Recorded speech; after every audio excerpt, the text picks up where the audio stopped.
What's up, YouTube? Got a quick little overview review of the Sencut Watauga pocket knife here. Sencut's a subsidiary of We Knives. It's kind of like the budget version of a We knife. We is the more premium company, and Civivi would be like the next step down, and then Sencut usually makes more budget territories, 50-60 bucks or so and under for the majority knives, but they are pretty good knives, and that was one reason I wanted to show you guys this one today. This one's actually been discontinued. They're on sale right now on Blade HQ for I think 32 bucks or so. They got a couple different versions. They got one with natural G10, one with wood, and one or two more I think, but I thought this was a pretty good knife, pretty good work knife, everyday carry. That aggressive Warncliffe blade is really good for draw cuts, pinch cuts. You can do pretty good with it.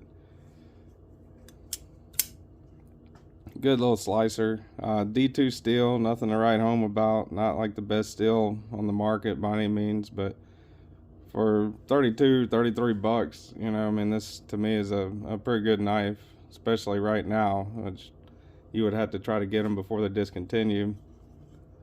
Made in China, just like all We knives and Civivi knives. But as I've said before, it's not what it used to be when you say knives made in China. Nowadays, Chinese knives are on par and sometimes better than American made knives as far as quality goes. Pricing definitely, because they can produce stuff much cheaper. I really like the jimping that's all over this thing. The spine right there has a good little bit of jimping whenever you're doing draw cuts. The flipper tab, actually, if you look at the flipper tab, has jimping on it. Just a little detail, but it's an impressive little detail for such a budget friendly knife. Good sharpening choil / finger choil right there. You have no problems creating a smile when you're sharpening it, and you can get a good choke up on it. Button lock, I think it's a plunge activated button lock, that's what they call it. You can see the liner skeletonized for weight reduction. It weighs 3.35 ounces.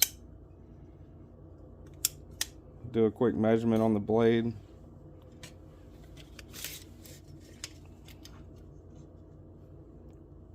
So you got overall blade length, you're coming in right at 3 5/8 for overall blade length. If you take away the sharpening choil, finger choil, and only go for cutting edge, you're right at 3 1/4 for cutting edge. So pretty good full size knife. Right at 8 inches overall length.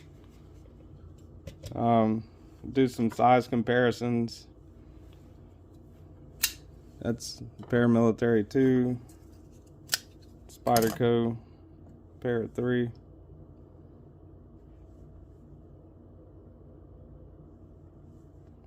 More so along the lines of the size of the Paramilitary 2.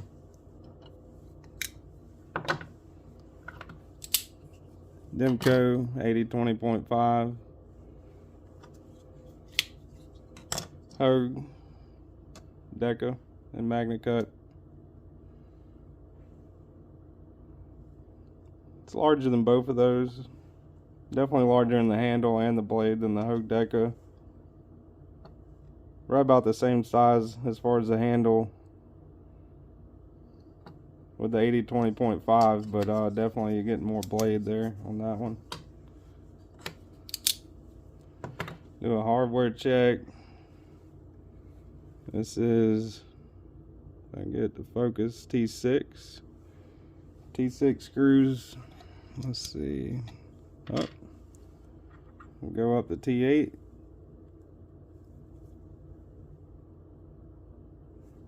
Check it with the T8. That's pretty awesome. Body screws are T8. Pivot's a T8. Awesome. T8 all the way around, so just one bit.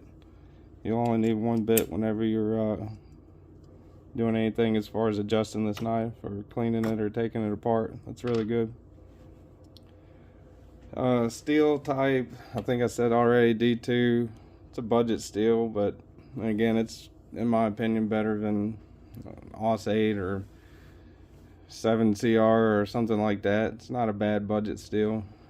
It's not a stainless. It's it'll hold an edge decent, but it's you're gonna have to sharpen it, of course, after a while. Actuation on this thing is really good. Plunge lock, button lock. It's falls shut pretty much as soon as you hit that button. It falls shut like that. Flipper, it's really smooth.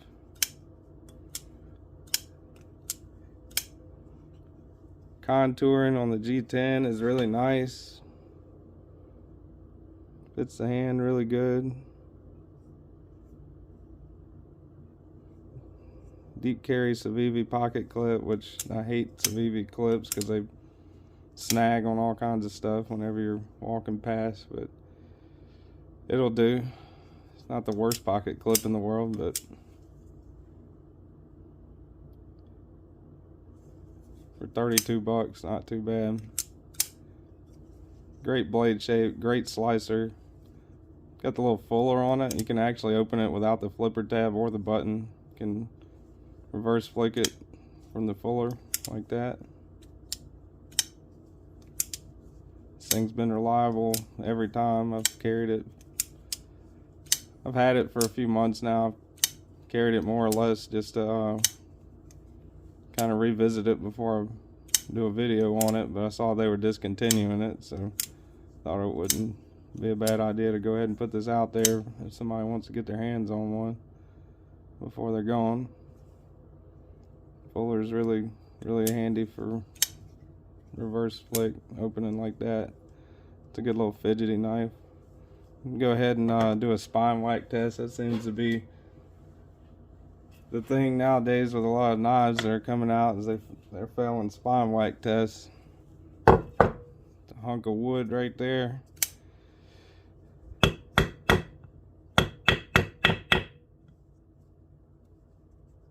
Good to go. Solid. No issues there with that spine whack on this one. So all in all, I think I don't think there's anything else much else to say on this. It's a really good budget knife, really good knife for 32 bucks. I mean, you can't get much better than this for 32 bucks in my opinion. They were about 50, 55 bucks, but I think because they're discontinuing them, they're going on sale. So for the price right now, this is an excellent little knife. Great knife. The Sencut Watauga. Like the video, subscribe if you hadn't already, and keep watching for more content if you like what you see. Have a great day.